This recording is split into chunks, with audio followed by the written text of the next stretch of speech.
Bon, Victor Paquet, pour l'instant invaincu avec le SA15 à Cognac, mais aujourd'hui ça passe pas, mais de pas loin. Hein.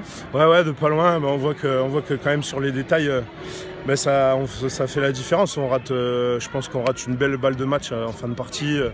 Même 2-3 lancements qu'on a avant. Et parfois on joue un peu à l'envers, donc ça nous coûte cher, quoi.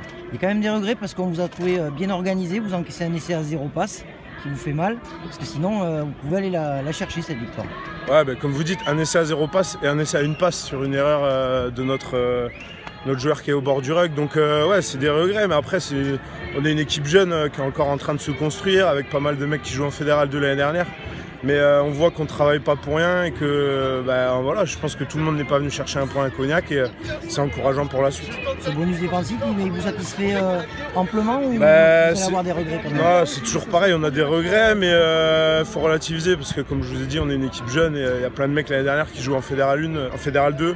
Encore aujourd'hui, il y a 2 mecs qui avaient joué en espoir toute la saison, enfin qui n'ont jamais joué un match en première. Donc voilà, la découverte de ce niveau pour eux était toute nouvelle. Mais c'est encourageant pour la suite. Voilà, dans 2 semaines, on a Bergerac à la maison qui sera un gros morceau aussi. Il y avait un plan de jeu pour les contrer aujourd'hui à ces Cognacés? Plan de jeu ou pas, c'est une équipe qui est hyper dense, en tout cas surtout devant, avec des gros joueurs des îles qu'on savait qu'il fallait contrer. Et on savait que si on arrivait à les contrer dans l'engagement, après ils seraient sans solution. C'est ce qui s'est passé en première mi-temps, puisque après de multiples temps de jeu, ils n'avaient pas trop de solutions. Donc on était dans les clous et voilà, après une interception, voilà, des faits de jeu qu'après on ne peut pas maîtriser et qu'on ne peut pas prévoir à l'avance. Un mot pour le SA15 qui a perdu tout à l'heure 13-10 à Aurillac de 3 points. Comment vous jugez cette saison?